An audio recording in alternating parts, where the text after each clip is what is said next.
Cannabidiol oil, CBD, has become a wellness staple over the last decade. It's become a staple of massage therapy, as it can relieve swelling in muscles through the body, and has also become a new way to relax at the end of a long day. Rather than drink a glass of wine or enjoy a beer, many adults use CBD to unwind without adding calories to the day or waking up with a headache in the morning. CBD comes in various forms, including candy edibles like gummy bears, oil tinctures that are placed under the tongue, pills and capsules, creams and lotions to be used topically, and vaping cartridges.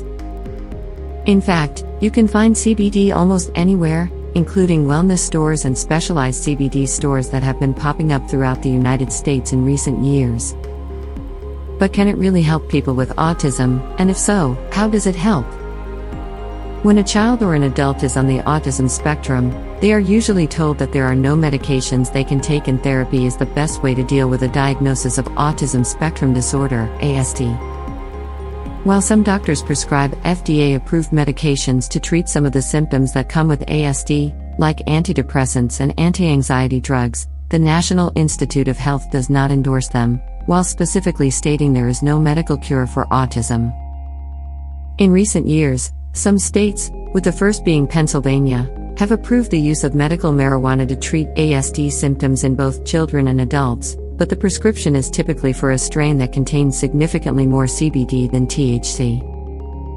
CBD is the second most present derivative from the cannabis plant and is not meant to give anyone the feeling of being high the way tetrahydrocannabinol, THC, does. In fact, commercial CBD comes from the cannabis plant's cousin, hemp, via Harvard Health, with the World Health Organization issuing assurances that it has no addictive properties, saying the following in a report.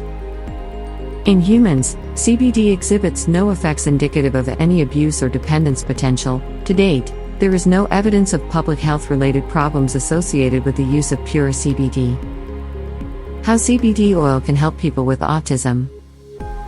For pure CBD oil containing 0 THC, a person does not need a medical marijuana card, as CBD is legal throughout the United States and has become fairly easy to find and purchase. As autism research has become more prevalent in the last few decades, a study from Harvard Medicine has found a link between inflammation and autism, meaning people with autism tend to have a lack of translocator protein in the brain, a substance that helps regulate both inflammation and metabolism. As CBD is known for its anti-inflammatory properties, it can help reduce brain swelling. Studies have also shown that CBD helps reduce some of the most common symptoms and side effects of autism, resulting in lower anxiety and better sleep. That, in turn, can make it easier for those impacted by ASD to communicate and form the friendships and relationships with others that they crave.